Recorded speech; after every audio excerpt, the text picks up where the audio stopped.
Molecule को पढ़ेंगे। तो चलें शुरू करते हैं। अगर हम एटम की बात करें तो वो इस दुनिया में कभी भी अकेला नहीं रह सकता, क्योंकि वो अनस्टेबल होता है।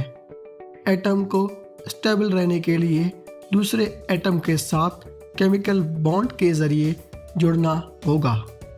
तो हम कह सकते हैं कि किसी भी सब्सटेंस के बेसिक यूनिट मॉलिक्यूल हैं, जिनमें उस सब्सटेंस की प्रॉपर्टीज़ होती हैं। तो चलें मॉलिक्यूल को मज़ीद समझते हैं। What is molecule?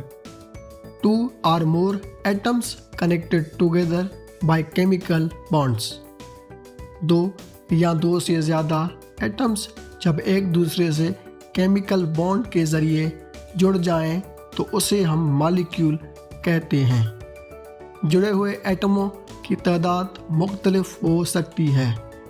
Monoatomic molecule, diatomic molecule, polyatomic molecule.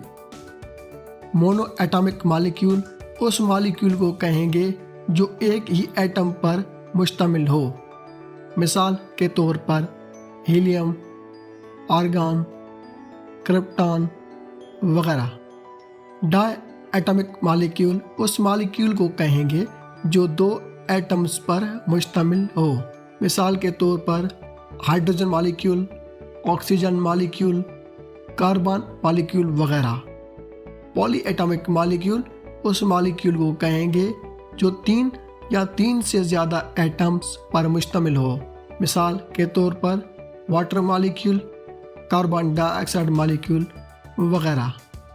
एक और अहम बात यह है कि जैसे हम अपने लास्ट वीडियो में पढ़कर आए हैं कि एलिमेंट और कंपाउंड में क्या फ़र्क है, इसी तरह सेम एटम्स मिलकर मॉलिक्यूल बनाएं तो उसे हम मॉलिक्यूल ऑफ एलिमेंट कहेंगे।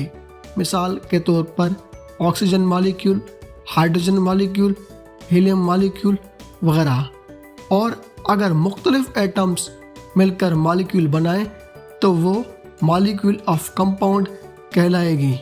मिसाल के तौर पर कार्बन डाइऑक्साइड मॉलिक्यूल और वाटर मॉलिक्यूल वगैरह।